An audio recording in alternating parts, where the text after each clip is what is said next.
The Queen, my lord, is much, much better.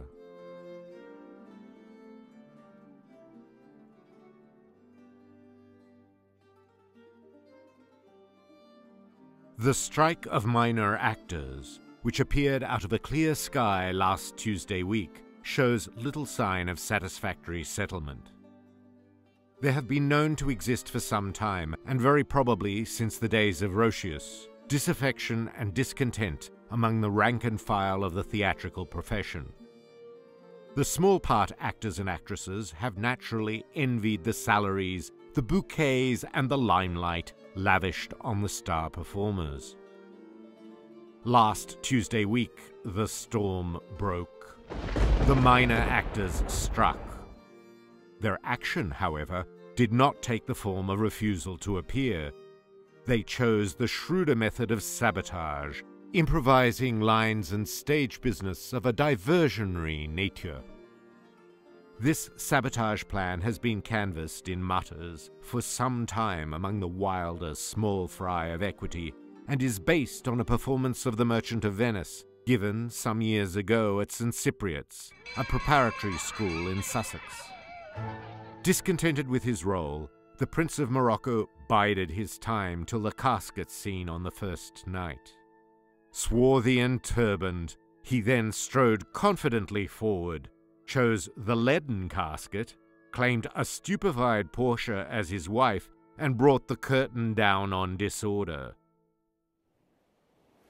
Last Tuesday week, therefore, at the Bernhardt Wolfett Theatre in Birmingham, this method of sabotage was put to its first professional use. The performance was of Twelfth Night. Olivia, Act 4, Scene 1, was just on the point of plighting her troth to Sebastian, when the second officer, with halberd, thrust his way unexpectedly onto the stage. It is presumed that he was rebelling from years spent in arresting Antonio the sea captain and kindred menial theatrical chores. The second officer then spoke as follows. "Stay, madam, stay. Bethink you what you do. This March chick, whom you tender so intently, is no Cesario but Sebastian. I had this on well-proven testimony. A mercantile marine from Messaline, whom I detained not long since, avers there's a misprision of identity. By hocus pocus, what a coil is here!" The second officer smiled blandly at a saucer-eyed Olivia and concluded, "Your pardon, but I thought you ought to know." He then saluted with his halberd and made a soldierly exit, putting his head immediately back round a box tree to add, "And by the way, I've just informed Orsino." This premature disclosure of the plot of Twelfth Night left the management with no option but to cut straight to the middle of Act 5, and the Birmingham Post next morning was obliged to describe the evening as a sorry hodgepodge. Little nationwide attention was paid to this outrage in the Midlands until Wednesday night, when something ominously similar occurred in a performance of Hamlet in Bristol. In the play scene, the player king had reclined his head on his hand to sleep. No sooner, however, had Lucianus, the murderer, entered, than the player king precipitately rose and struck the court into frozen silence. He pointed a quivering finger at the murderous Lucianus and roared, before the assassin could approach him, "Nay, get thee hence, thrice blasted, thrice infected, unwholesome wretch! Take hence thine ebon looks and Stygian brow, and sanguine-dripping hands." So saying, the player king bundled the cowering Lucianus from the stage, lay down again, and closed his eyes, wearing a contented and sleepy smile. This appeared to conclude the play scene. The curtain was, after a long and embarrassed pause, rung down. When news of this reached London on Thursday morning, there was still a tendency in the Theatrical Managers Association to treat the matter as no more than a coincidence. 2 minor actors in 1 week had gone mad or taken to drink. There was nothing so extraordinary in that.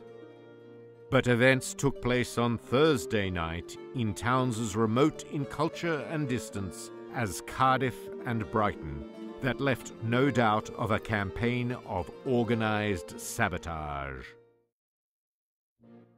At the Glendower Theatre in Cardiff, during As You Like It, the wrestler Charles brought the wrestling scene and the entire performance to an abrupt close by picking up Orlando and throwing him into the orchestra pit, breaking 3 ribs, 1 collarbone, and both his ankles. At the Georgian Theatre in Brighton, in Act 3, Scene 2 of Julius Caesar, Antony had mounted the rostrum for Caesar's funeral oration. Before he could speak, the entire crowd of supers bowed deeply and silently left the stage. Feeling unable in these circumstances to utter, "Friends, Romans, countrymen," to a deserted forum, Antony burst into tears, said, "Beasts!" and fled, tripping over the corpse of Caesar. This was on Thursday night. Panic reigned in the star dressing rooms. It was on Friday night, and in Macbeth at the Siddons Theatre in London, that the organisers fully showed their hand. It had become known that they were concentrating their campaign on Shakespearean productions, which are always full of embittered minor actors. But nobody had dreamed that they would carry their impious work into so holy a place as the Siddons Theatre, or attempt to meddle with the performance of our foremost Shakespearean actor, Sir Lancelot Grograne. Yet, on this terrible Friday, the first blow fell at the end of Act 2, Scene 2, the scene of Duncan's murder. Superb, awe-inspiring, sublime, Sir Lancelot paused on his exit, clutching Lady Macbeth's wrist, and intoned, "Wake Duncan with thy knocking, I would thou couldst." At this moment, Duncan himself appeared in benign health at the top of the stairs leading to his bedchamber, and proclaimed in silvery tones, "Nay, but I wake already, good my Thane. Some sacrilegious fellow certain hath attempted to do murder on our person, yet he but scratched us. So good night once more." Exit Duncan, with a nod of regal and benevolent condescension. Sir Lancelot, however, is not for nothing our foremost actor. Duncan had scarcely disappeared before Sir Lancelot had bounded halfway up the stairs with one of his own magnificent cries of horror, and retaliated with the words, "Hence, horrible shadow, unreal mockery, hence!" He then proceeded to explain extempore to Lady Macbeth that this Duncan was "a spirit, dearest Chuck, an apparition proceeding from the heat-oppressed brain," and retired from the stage, rubbing his hands to dismiss Duncan from the company. The evening, nevertheless, was not yet over. In the Witch's Cavern, Act 4, Scene 1, Macbeth's confidence was rudely shaken when the apparition of an armed head, instead of warning him against Macduff, said merely, "All hail Macbeth! Thou shalt be king forever!" The apparition of the bloody child confirmed this, adding that Macbeth would die peacefully in his bed. And the apparition of a child, crowned with a tree in his hand, went further, shrilly proclaiming, "Be lion-hearted, proud, and take no care, who chafes, who frets, or where conspirers are. For by the pricking of my little thumb, though Burnham Wood to Dunsinane do come, pay no attention to such tricks as these. They are but silly men disguised as trees." The attempt, gallantly made by Sir Lancelot, to drown these last lines by improvised recitative was partially successful. But Seton, in Act 5, Scene 5, brought his downfall. After a cry of women within, Macbeth braces himself for his final grandeurs, demanding, "Wherefore was that cry?" He expects Seton's reply, "The Queen, my lord, is dead," to launch him onto "Tomorrow and tomorrow and tomorrow." On this Black Friday, Seton advanced with a bright and buoyant air. "The Queen, my lord," replied Seton, "is much, much better." At this, even Sir Launcelot's nerve broke. He left the boards to regain control. He was prevented, however, from returning to the stage by old Seward, another disappointed minor actor, who promptly entered bearing Macbeth's head on a pole. The general situation about the strike, as I write, is not much improved. Sabotage is no less fearsome for being sporadic. Nobody knows where it will raise its hand next.